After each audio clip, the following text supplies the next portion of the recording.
Sooner Nation, Longhorn fans, welcome to episode 20 of the Boomer Bevo podcast, the only podcast exclusively dedicated to covering the greatest rivalry in college football, the University of Oklahoma and the University of Texas. Kevin, I've had a lot of loyal BBP listeners reach out to me this week, checking my agitation levels, my blood pressure, just my overall well-being after last weekend. It's good to be loved. It does feel good to be loved, and it also feels good to be listened to. So I appreciate everybody that's listened. But yes, indeed. And they're like, "Hey, where are you at on the scale of, on the grief scale? Where are you at in the recovery? How are you feeling after the game? What's going on?" Kevin, I was turning the corner. I don't know about you. I was turning the corner. I was fired up. I'm like, you know what? It's in the past. We got BV. We got BV. We're in the future. Well, Texas, I'm sure you're starting to feel pretty good about playing West Virginia. They're 2-2. You're 2-2. It's got no problem. Might be back. Everything was looking up and then I get on Twitter this morning. Now, I want to be very clear about Twitter. We've talked about this on this podcast, that I was apprehensive about getting on Twitter, that I didn't want to be part of the Twitterverse. That's not where I am comfortable. But I had so many people reach out and say, "Hey, for the BBP, we got to go on Twitter." And you said, "Yeah, John, go on Twitter. Let's do it." Twitter. You got to reach our people, man. And you know what? Through 4 games, even through the loss last weekend, I was having fun on Twitter. Everything was great. I enjoy reading the Texas tweets. I think it gives me an insight into the Texas psyche that I've never seen before, good and bad things. And so this morning I am on the Twitter, and it is, dude, listen, Sooner Nation had turned a corner. It was hashtag Hicks to Norman. It was everywhere. It was all over my feed too. It was the number, Kevin, the number 2 trending hashtag behind Hurricane Ian on the entire Twitter. That's impressive. I am listening. Well, so you saw it too, though. Even as mostly a Texas on your home Twitter, you were seeing it. Oh yeah, for sure. It was everywhere. So I am listening to 1400 KREF 94.7 in Oklahoma City. And you have got some legitimate heavyweights on the recruiting scene for Oklahoma on that station. Parker Thune is for 247. Travis Davidson he's been on the station for only about 3 or 4 months, but he has been right on with a lot of analysis and recruiting. These guys, up until 3:20 this afternoon, were firm in the David Hicks to OU camp.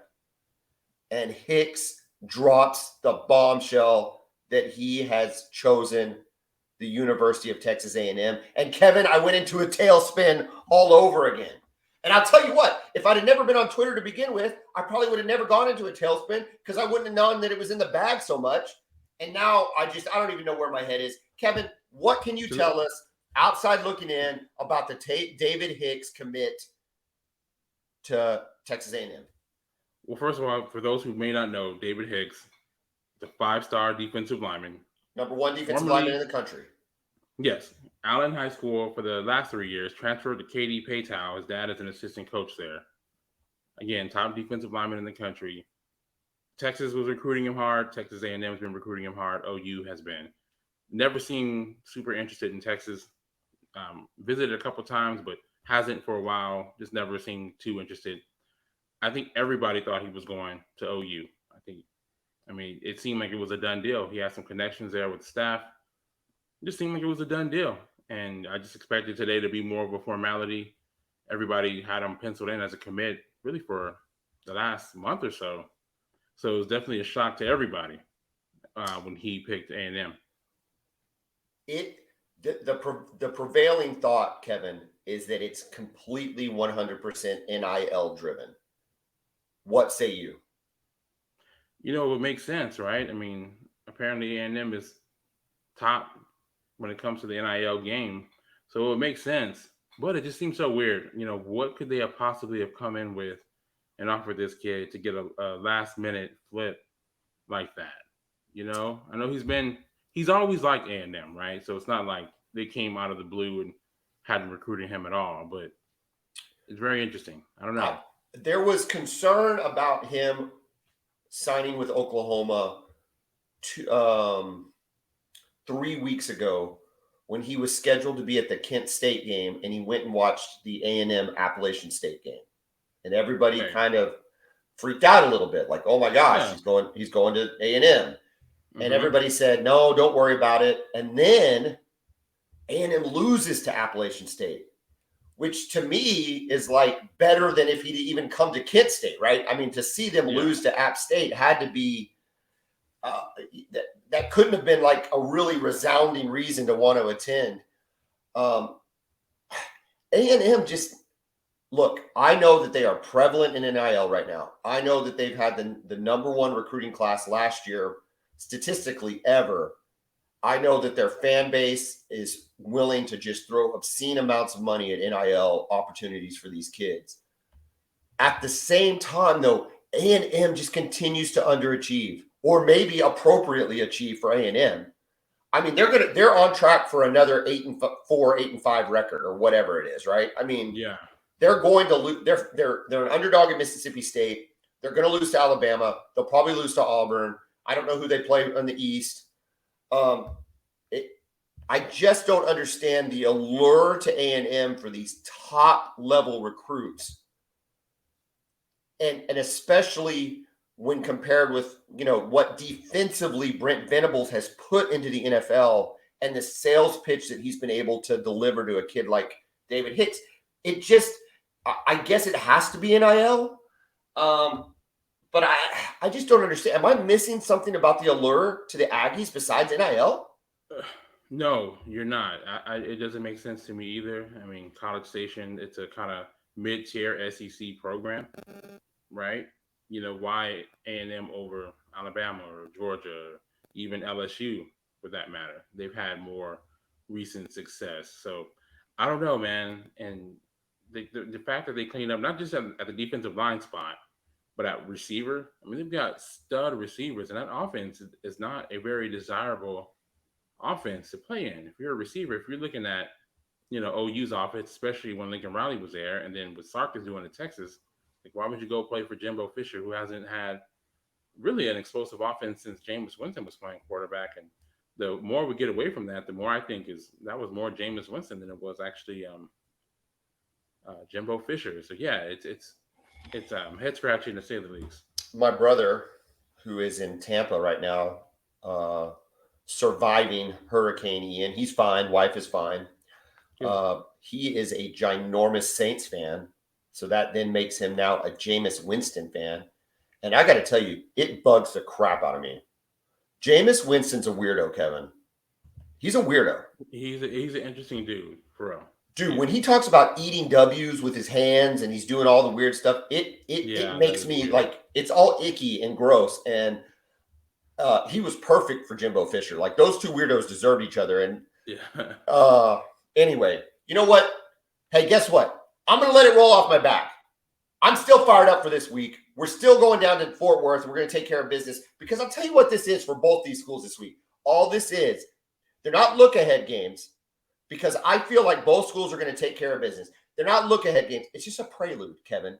It's a prelude to the greatest week in sports, OU Correct. Texas week. So all we're doing here is just setting some foundation, setting some baseline expectations to get us ready to embark on the BPP's first ever OU Texas week. So you know what, Kevin? I'm going to put it aside. Are you okay with that? Oh yeah, for sure. Please put it aside. Let's move on. So let's move on. On to week 5. Our picks, Kevin, we are 7-7. So we're exactly 500. We're basically the Texas of Your picks Texas. right now. Okay. OU is a 6.5 point favorite at TCU. Texas is 9.5 point favorite against West Virginia. We'll pick those after we preview the two games. But for our game of the week, the choices I think are picking back up again. I'm starting to get, now that we're kind of firmly in conference play, you're starting to see some of the matchups you want. Yeah. So what do we got this week? The big noon kickoff. Michigan at Iowa. Michigan getting 11 or Michigan giving 11. I don't know how Iowa. I don't even know that Iowa scores. That offense is a little rough, man. That offense is rough. It really is. I don't know what's happened. Michigan defensively is not as good as they were last year. Okay. Right? They lose 2 stud edge rushers. Studs. Aiden Hutchinson and David Ojabo were both in the NFL now. But man, that Iowa offense, it's hard to watch, man. It is. It really it's hard to watch. A top 15 matchup between Kentucky at Ole Miss. I did not realize Ole Miss was ranked number 11. Ole Miss is putting together a good season, quietly. A lot of OU fans were cocky and confident that with the loss of Levy, somehow Lane Kiffin's offense was just going to fall apart. Clearly not the case. They are a 6.5 point favorite against undefeated Kentucky. Wow. I don't. That's one to really think about. That's a contender. Yeah, it's interesting. Would you lean Kentucky like me, or would you think Ole Miss takes care of business at home? Man, that offense is pretty explosive, man, and Kentucky's still missing their. I don't know if Chris Rodriguez, their running back, is back yet. He's a really good player for them. He's back. We'll see. The battle of the teams that broke our hearts last week. Texas Tech is at Kansas State. Kansas State is an 8-point favorite. I, honest to God, have no idea how to pick this game. I have no idea what to even expect. Man, I don't think that Texas Tech's any good. I still don't. No disrespect. I just don't think that's a good football team. I know they beat Texas, right? They got scoreboard, so obviously I can't say anything about them like that, but I just don't think it's a good football team. Is K-State the team we saw in Norman, or are they the team that lost to Tulane 2 weeks ago? Yeah, that's true. I still think they're better than Texas Tech, though. Okay. I just thought this line was interesting. Wake Forest pushed Clemson to the brink last week. Wake Forest is at Florida State. Florida State's a 7-point favorite. That's interesting. Florida State is undefeated, though, right? Yes. But they've been yeah, they are. Oklahoma State's at Baylor. Baylor's only a 2-point favorite. That is a heck of a game in the Big 12. That is an exciting game. Yeah, I'm actually looking forward to that. Do you know what time that kicks off? I think it's a 2:30 game. Oh, that's perfect. Right between our games then. Yeah, I think it's a 2:30 game. Bama giving 17.5 at Arkansas. Iowa State. Pretty big spread there. Even as good as Bama is. Iowa State's a 3-point favorite at Kansas. Still unranked. Still unranked Kansas. I think Vegas is still like, y'all are still, hold on, let's tap the brakes a little bit. And the team that just signed he who shall not be named, A&M, is a 3.5-point underdog at Mississippi State. That is your slate of games to choose from, Kevin. I got to tell you, just going back to Kansas really quick, I get it, right? Like, okay, if you're voting on the top 25, I looked at the top 25 just briefly and said, okay, I guess you could make an argument for each individual team they're probably better than Kansas. I get that. At the same time, they are undefeated 4-0, which just sounds crazy. They're at home, only a 3-point underdog to Iowa State. Iowa State could get beat in this game. I'm not saying we have to pick it, but I'm saying Iowa State could get beat in this game. Yeah, because that offense is so explosive, man. And look, we all know Iowa State plays good defense. They always do, right? They don't have a lot of busts or breakdowns, but man, that offense, they can really make some things happen. And their quarterback is pretty dynamic. I think Texas was his first start last year. And obviously, you saw what he did to Texas last year. Oh, I think he's fantastic. And in this matchup, I just wonder where the points are going to come from for Iowa State. Yeah. They're it's just one of those situations where if Kansas State could get 24, 27 points, I don't know that Iowa State can score that many points. Yeah. So I agree. it's gonna. I did not expect that this year to be talking about Kansas like that, but I continue to be amazed at where they're at. I kind of am rooting for them, just kind of that underdog, and Yeah, I it's a like to great see. story. It's a great story, and it's really cool to see that when people are put in a position to affect change, and they do. It's pretty cool because it would be so easy to enter a job like Kansas and just be like, guys, the job here is just to try as hard as we can. Oh, not this Yeah. guy. No. Yeah, he expects to win. Yeah, this guy's He like, expects to win. it's like, no, bull. If we're gonna play football, we're gonna win. And it's like, Yeah. you got kids that have played football, they were good football players. They didn't go to Kansas and become bad football players. I don't know. I think it's fantastic. I picked last time, Kevin. I think you kind of perked up around Kentucky and Ole Miss, and I think you perked up around Oklahoma State and Baylor. I'm going to give you the choice. Which game you want to Go pick? with Oklahoma State and Baylor. Okay. You Now, this picked game it. is at Waco, right? At Waco, Baylor is minus 2 points. They're giving 2 points. They're a 2-point favorite. Your choice. I'm gonna go with Baylor to cover. I'm going with Baylor to cover. I can't pick Oklahoma State. Not on the Boomer Bevo podcast. That would be. But for real though, I kind of think Baylor is a little tougher than Oklahoma State. I think it's kind of the same matchup you saw in the Big 12 championship last year.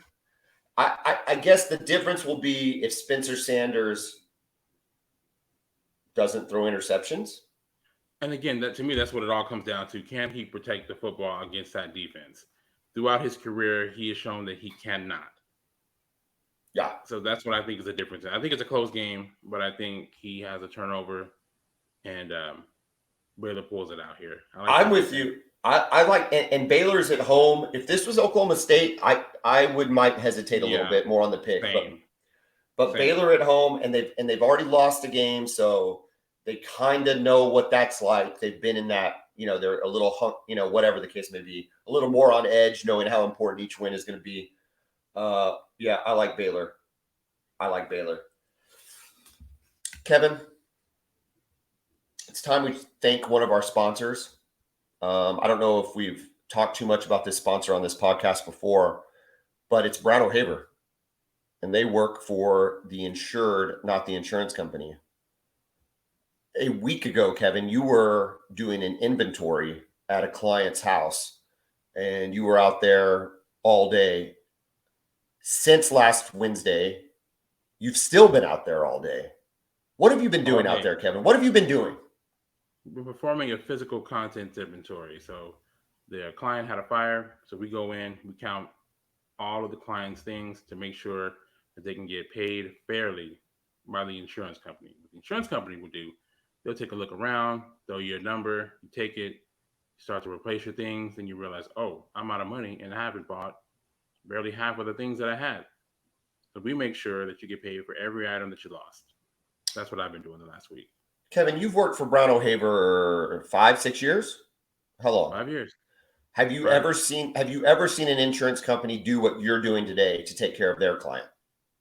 Absolutely not. Absolutely not. The answer is absolutely not, because Brown O'Haver gets every last dollar they can get for their clients. And that's really, really important to be said, because there's initial payouts that are going to be pretty large on things like the reconstruction of the house, initial contents payments, whatever the case may be. We don't stop there. We get every single dollar we can get for our clients, because we know how important it is for our clients to be paid fairly. We get 30 to 40% more for our clients than they get on their own in the processing of insurance claims against insurance companies. So if you've had an insurance loss to your home or your business, fire, theft, wind, vandalism, whatever the case may be, call Brown O'Haver, 405-735-5510. Let us get every single dollar for you. Kevin, Texas needs to wash their mouth out of Texas Tech. It's a new season. We're starting over. Everybody's 0-0. Well, maybe not. You're 2-2. But what do you need to do against West Virginia to get back in the win column? You need to finish the game. I already know that Sark is going to have a nice plan to open the game. He's going to have a nice script, a plays that is going to get West Virginia off balance, some misdirection, some kind of bootleg RPO type deal to get guys open. We're probably going to take an early lead against West Virginia. Can we finish the game? He seems to go into a shell. I've got some concerns with Sark that this game exposed for me. Some of the same things we saw last year that I assumed would be corrected, and they weren't on Saturday. I've got some concerns there. This has been the theme of yours since this summer when we were talking about Sark, talking about last season, talking about what we're looking for in fall camp, what we're looking for in this, and you've been pretty consistent about that it's Texas's ability to finish games. Clearly, this forget about being a fan of Texas or a Texas hater like me, or it doesn't matter. The statistics show you have the talent to win the games because you are winning or taking the lead in so many of the games you've been playing that you've lost. Right. It's mind-boggling how many leads you have had, including Alabama, right? Including Oklahoma last year, obviously. So, yeah. So, again, there's a good chance. Is there a good chance you get Ewers back? Is he playing? Does Sark almost have to play him? If he's ready to go, you have to play him. But he's got to be ready, though. You can't have him come out, take one hit, and then be out the entire season. Yeah, but so look, if he's not, he's got to be ready. But doesn't he have to? If he's, don't you want him to get reps before OU game though? Don't you want? I would love for him to get. Yes, there's nothing I would want more than him to come out and play against West Virginia this week, and then be ready to go in the Cotton Bowl next week. But if he's not, you got to sit the kid. How banged up is Card? I think the ankle's still sore, but he's a trooper. He's toughing it out. And the thing about Hudson Card, I know a lot of our fans want Ewers out there. So do I. But again, Hudson Card played well enough for you to beat Texas Tech last week. To me, that's what it all comes down to. He may be a little bit more limited than Ewers is, especially from when it comes to throwing the ball down the field. You've got the talent in place. You should have the scheme in place where you can be able to win games against Texas Tech and West Virginia with Hudson Card. It's not like he was some walk-on. Reports from Austin is that Bijan was seen on campus carrying a football around, encouraging fellow students to try to knock it out of his arms. Can you confirm those reports? I can't confirm at level 1, but I've heard the same reports. He's been walking around with the football, and he said a student tried. It's for his teammates to try to knock it out, but he did say a couple of students have tried unsuccessfully. It just when a guy like Bijan's the one that fumbles, I can remember Adrian Peterson. Adrian Peterson had the fumbles, right? He did. Yeah, he did. For as strong as he was, and especially in the NFL, even more so than in college, that's not Bijan Robinson, though. I mean, how many fumbles lost does that guy have in his career? Third of his career. He's going to be, Bijan will be fine. The reality is you should have never been in overtime, but you were, and you fumbled. Okay, that's your offense. You're really, Card's doing enough to win. Bijan is enough to beat West Virginia. Can your defense stop JT Daniels? You know what? That's a great question. That's a great question. Kevin, real quick, does it blow your mind when you consider the fact that you held the reigning Heisman Trophy winner to 20 points? And yet you're sitting here, honestly, and I appreciate the honesty, and I'm not trying to even pick on you. I'm just saying, as a fan of a team, that you're literally going, I don't know if we can stop West Virginia. Like, holy crap, you stopped Bama, and now you're wondering, can you stop West Virginia? Yeah. Look, man, this is a team that plays up and down to their competition level. It was the same way with Tom Herman, right? Alabama, OU, you're going to get their best. Other teams, sometimes you don't. I don't understand it. It makes absolutely no sense. But this is what we're looking at here with these guys. Some of the questions I've got for you. Y'all are speaking of recruiting, y'all are currently ranked 3rd. OU's ranked 6th. if it does, losing start to affect this recruiting class? Is this recruiting class locked?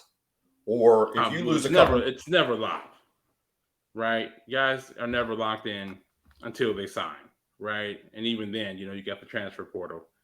So, I mean, listen, if they start losing, you lose this game, it can be bad.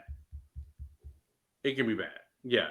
At least it's going to start raising some guys' eyebrows if you lose at home to West Virginia. Losing to OU, losing to Alabama, okay, especially if you're competitive. You start losing those games to West Virginia. But you have been. Texas Tech, it's a bad loss. But you have been, right? You'll agree with that. You have been Correct. losing those games. Yeah, correct. But you recruit guys when you're Texas, right? Your recruiting pitch is, hey, we're getting this with Sark, second year, I'm getting this thing turned around. Okay, there's signs there, right? There were signs of improvement. There were flashes of what it could be, right? The first half of OU last year, a lot of the Alabama game, it's flashes of what it could be from an atmosphere, from on the field. That's what you're selling. So when you go out and you lose to the likes of Texas Tech, right, who I think we can all agree is not a very good team. We'll see. Maybe they end up making a Big 12 championship game run, but I doubt it. Right. And then if you lose to West Virginia, then it's like, okay, well, I'm seeing a lot of the same things that I've seen for the last several years with Texas. So handle your business today or on Saturday, then none of this matters. West Virginia is a 9.5-point underdog. Does Texas cover? No. They win, but they don't cover. That's exactly what I have. I got WVU to cover. I think. Listen, if yours plays, if I knew for sure yours was playing, and it was the yours that we saw in the first quarter against Texas, it would be an easy cover for me. I think that kid is really, really good. If that's the real player that we saw there. Yeah. With Card, I just don't know that you have the firepower to just go ahead and leave a team in the dust, And so it really depends. Can your defense just kind of keep them down? They should be able to. West Virginia is a good team. They're not a bad team. Not at all. No, not at all. They got to get off the field, too. These third and fourth down conversions. I mean, I know you remember this with OU, same thing. Get off the field, man. 3rd and 26, jumping off sides, giving up pass interference calls. Get off the field on 3rd and 4th down. Run the ball. Take a few shots down the field, play action. And for goodness sake, Sark, keep pushing. I mean, your mantra is all gas, no brakes, right? Like it's not like that. This guy goes into a shell in the second half, and he's not managing the game well, which is, again, my concerns about him as a head coach. It's not his ability to motivate the team or to get them ready to play, but it's managing the game, the flow of the game. He doesn't seem to have a good feel for when, I need to run the ball here, or I need to take a shot here. I got to call an RPO here. That's what's concerning with him as a head coach right now. Kevin, I mean, OU fan will say, I told you so on this deal. That's exactly his problem at USC. Is his problem at Washington when he didn't have the burden of managing the defense for Alabama, and he had all the weapons. I mean, look, dude, at Alabama, it didn't matter what you called for the better part of. I mean, dude, you had Najee Harris. You had he Mac Jones? Yeah, he had Mac Jones. Yeah, Heisman Trophy winner receiver. I mean, come on, man. He had 4 first-round picks at receiver. Yeah. Jerry Jeudy, Henry Ruggs, Devontae Smith, and Jalen Waddle. That's all on the same team at the same time. I mean, not to take anything away from him in that role, but my God, dude, you and I could have almost called that offense. My point being is, as a head coach, this is exactly what he's been. So if I'm Texas fan, look. You'll know. I think if you're turning a corner when you beat OU, and I don't know when that's going to be. I hope it's not this year, but I think that's your. Well, I hope it is. So, yeah. Speaking of OU, we play TCU, a 3-0 team. They did not have a game on week 3, so this is only their 4th game, first conference game. They blew out Colorado at home, Tarleton, and they just beat SMU at SMU 42-34. They're coached by Sonny Dykes, the coach of or the son of Spike Dykes, the former coach at Texas Tech. Speaking of coaches that kind of have like a resume that's, I don't know, it's kind of interesting. To be fair to him, he's really put his work in at the high school level. He was a high school coach, a junior college coach, broke in with Division I. He's worked under Hal Mummy. He worked under Mike Leach. He got his first shot. He got his first shot at Louisiana Tech, where he never really had a winning season. Then he got the Cal job, and he was terrible at Cal. And that was with Jared Goff, who is a pretty good quarterback and was a very good college quarterback. Number 1 pick in the draft. So he did. We can say he developed. He didn't recruit him, but it's fair that he developed him, put him in a position to succeed. I'll give him that one. Yeah. I'll say put him in a position to succeed, right? But even with him, right, they were terrible. They weren't great. Yeah. He was better at SMU. 30-18 at SMU. That got him the job at TCU, replacing Gary Patterson. Do you know anything about Sonny Dykes? Does he come from? I'm guessing he comes. He's from an air raid guy. Yeah, he is an air raid guy. He ran it at Cal. That's what got Goff, drafted number 1. Ran it at SMU. It was kind of controversial, leaving SMU to take the job across town, going from Dallas to Fort Worth, switching up like that. So it was interesting seeing him coach at against SMU this past Saturday, especially in his first year. Yeah, exactly. Yeah. So the fans kind of gave it to him a little bit, and who his offensive coordinator is, right? Garrett Riley. Yeah. Is it Garrett? Garrett, correct. Yes. Yeah, Lincoln's brother. What? They're explosive, man. Yeah, listen, I feel like Max Duggan has been there for like 10 years. I mean, that dude's been there. He has been there forever. But he is having the best year of his this is his 4th year. He's having his best start to his career. All these numbers are up in terms of averages. 77% completion rating through 3 games, 11.4 yards per completion, 8 touchdowns against 0 interceptions, and a quarterback rating of 216. The kid's slinging it around. And is that a function of the offense? I'm sure it is, but he's also a very mature quarterback. He's seen a lot. He was never a bad player. No, he has made some big plays and big moments. Just ask Texas fans. We know all about Max Duggan. So he's given it to us a couple times throughout his career. Last year, he played really well in Norman. Again, so you guys beat him by 3 touchdowns, right? But I mean, that game was close, at least through the first half. I mean, well, you know what? That's 20 of 30, 346 yards with 4 touchdowns, no picks. That's really always been the case with TCU. Is for the most part, OU's own TCU. Like, especially once Riley got there. Gary Patterson, he's a kind of known as a defensive wizard. He had no idea what to do against Riley's offense. No. Especially when y'all had Rodney Anderson. My goodness. Yeah, and there were some teams that TCU had that would make it close. But really, we really never, I don't know. I never played TCU. Even the one game that was really close was Baker's senior year when he got a concussion and they had to bring in Trevor Knight. That game was freezing cold, dude. It was so cold. But it was a great game. We were killing them in the first half, but they came back because we had Trevor Knight, who was just terrible. And in any case, but since then, we've really kind of owned TCU. But this isn't a great spot for OU. Coming off the loss, the defense was exposed. Now it's obviously different offensive systems, right? It's very much a run-first offensive system with K-State.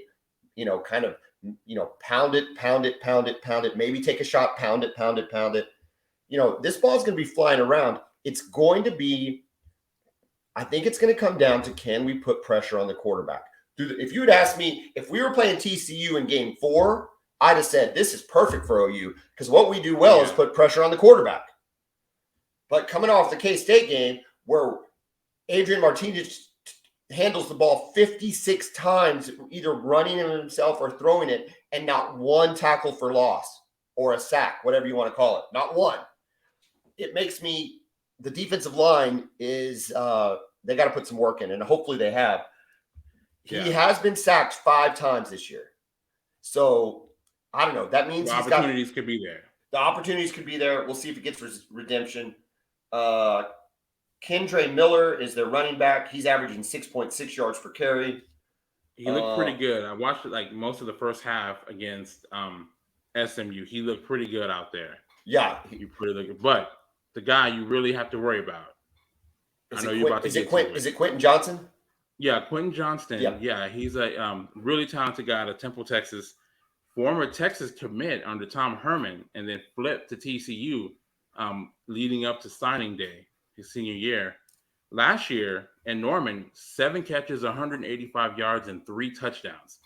I think he's going to be a first or second round pick in the draft this year. That's how good I think he is. So it'll be interesting to see how you cover him. Do you trust a corner to man up? Do you bracket the coverage to his side? So that's definitely something I'll be looking for on Saturday morning.